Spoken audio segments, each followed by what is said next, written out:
তো আজকে তোমাদের জন্য একটা নতুন মিনি ব্লগ। তো অনেকদিন ব্লগ টগ ছাড়া হয় না, তা আজকে একটু ছাড়লাম। তো আজকে খুব গরম পড়েছিল, তো একটা আম মাখা করতে এসেছিলাম একটা বন্ধুর বাড়িতে, তাদের গাছের আম। তা আমাদের ভাই আমটা মাখাচ্ছে, সবাই আছি আমরা এখানে। আর বন্ধুরা, তোমরা তো দেখতে পেলে বালতিতে কতগুলো লঙ্কা ছিল, মানে এই লঙ্কা পুরো সব কিছু সব ধোয়া হবে। আর ভাইরা ভাইরা তো পড়ে যাচ্ছিল, কি বলবো, মানে আর না পেরে ওর খুব খিদে পেয়েছে।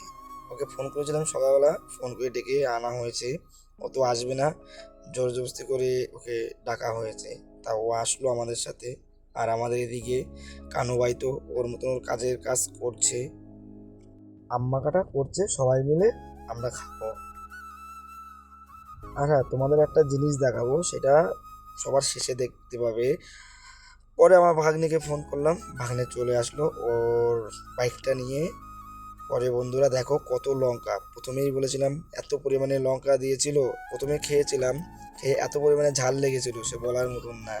আমার ভাগ্নে তো মানে কি বলবো, খুশিতে নাচছে, নাচতে নাচতে চলে আসলো চিনি নিয়ে। বললাম পাশের বাড়ির থেকে চিনি নিয়ে আয়, ও সেই চিনিটা নিয়ে আসলো আম মাখাতে দেবে।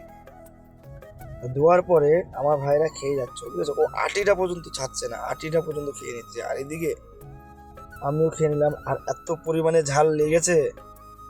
কানু বলছে যে উপরে চাঁদ দেখবি, পচা বলছে কই চাঁদ কই, ওই দেখো উপরে চাঁদ। পচা বলছে, আর নয়ন বলছে কই চাঁদ, আমিও তো দেখবো, আমি দেখতে দে। এই দেখো বন্ধুরা, চাঁদ দেখেছো? এরা এই দেখো চাঁদ, দেখো একটা গাছে কতগুলো চাঁদ। পরে পচা বলছে "ইস, কি বলছিস, এটা চাঁদ? ও কত কি দেখলাম।" তো এটাই ছিল আমাদের আজকের মিনি ব্লগ।